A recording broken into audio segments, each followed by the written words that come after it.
have many questions, and though the process has altered your consciousness, you remain irrevocably human.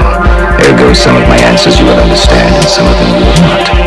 Concordantly, while your first question may be the most pertinent, you may or may not realize it is also the most irrelevant. Why am I here?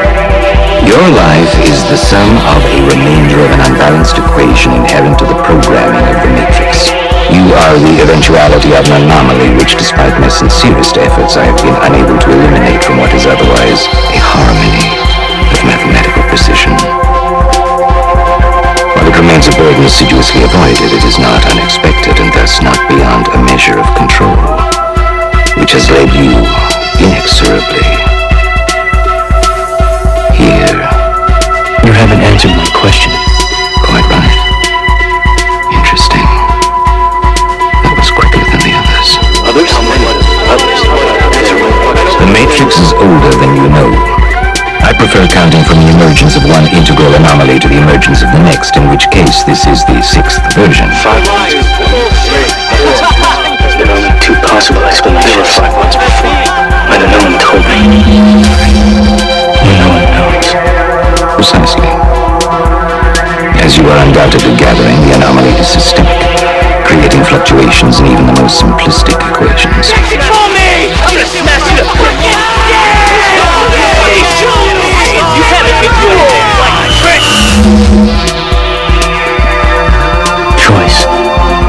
The problem is choice. The first matrix I designed was quite naturally perfect. It was a work of art, flawless, sublime, and triumph equaled only by its monumental failure. The inevitability of its doom is apparent to me now as a consequence of the imperfection inherent in every human being. Thus I redesigned it, based on your history, to more accurately reflect the varying grotesqueries of your nature. However, I was again frustrated by failure. I have since come to understand that the answer eluded me because it required a lesser mind, or perhaps a mind less bound by the parameters of perfection. Thus the answer was stumbled upon by another, an intuitive program, initially created to investigate certain aspects of the human psyche. If I am the father of the Matrix, she would undoubtedly be its mother. The Oracle. Please. As I was saying, she stumbled upon a solution whereby nearly 99% of all test subjects accepted the program as long as they were given a choice, even if they were only aware of the choice at a near unconscious level. While this answer functioned, it was obviously fundamentally flawed, thus creating the otherwise contradictory systemic anomaly that, if left unchecked, might threaten the system itself. Ergo, those that refuse the program, while a minority, if unchecked, would constitute an escalating probability of disaster. This is about Zion. You are here because Zion is about to be destroyed. Its every living inhabitant terminated, its entire existence eradicated. Bullshit. Denial is the most predictable of all human responses. But rest assured, this will be the 6th time we have destroyed it. And we have become extremely You have many questions, and though the process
The lover desires to see the beloved with certainty's eye, and wanders a bewildered lifetime in this aspiration.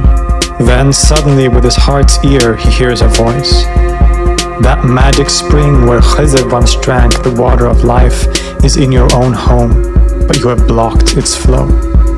Then the eye of certainty opens, and staring inwardly at himself, he finds himself lost, vanished. But he finds the friend, and when he looks still deeper, realizes the friend is himself. He exclaims, "Beloved, I sought you here and there, asked for news of you from all I met, then saw you through myself and found we were identical. Now I blush to think I ever searched for signs of you." Everyone with eyes sees just such a vision, but remains ignorant of what he perceives. Every ant which leaves its nest and goes to the desert will see the sun, but not know what it sees. What irony! Everyone perceives the divine beauty with certainty's eye, for in reality nothing exists but transcendent unity. They look, they see, but do not comprehend. They take no pleasure in the view, for to enjoy it, one must know through the truth of certainty what he is seeing, through whom, and why. But that my heart may be at peace may allude to such a certainty. Heart's peace and stillness of soul may be realized only through the truth of certainty.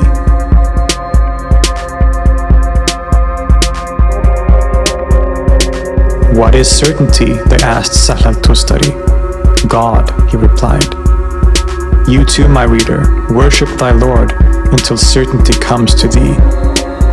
If you lose yourself on this path, you will know in certainty He is you, you are He."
does it mean to make the journey within oneself?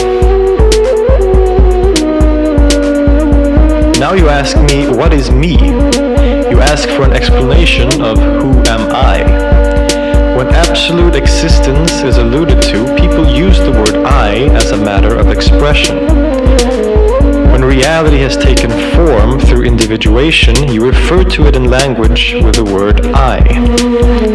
You and I are accidents of the essence of being, like openings in the covering of a lamp of being. Know all light as the same, whether of spirits or bodies, sometimes shining from the mirror, sometimes the lamp. You say the word I used in expressions is meant to indicate its source in spirit, but since you've adopted reason as your guide, you do not know yourself from your separate parts. Go, my friend, and understand yourself well, but don't mistake swelling for the fullness of health. This I of yours is actually above body and soul, since these two are parts of this I. The word I does not exclusively refer to humankind, that you could say it refers solely to the human spirit. Travel the path that leads beyond this universe. Leave this world and hide yourself within the self. From an imaginary script writing the word identity, two eyes will appear at the moment of vision. nothing is left of the seeker nor of the path when these eyes are absorbed in the eye of reality. Being is heaven, and phenomena are a hell. Your eye in between is the barzakh, the interface. When this veil of identity is lifted from before you, the laws of religion and its sects disappear. All the religious rules are because of your eye, since the latter is tied to the human body and spirit. When this eye of yours is no longer remaining, what place have the Kaaba, synagogue, or monastery? This separate eye is like a speck in your eye. When your eye is cleared, forms reveal the essence. The path of the seeker is no more than 2 steps, although it does have a number of risks.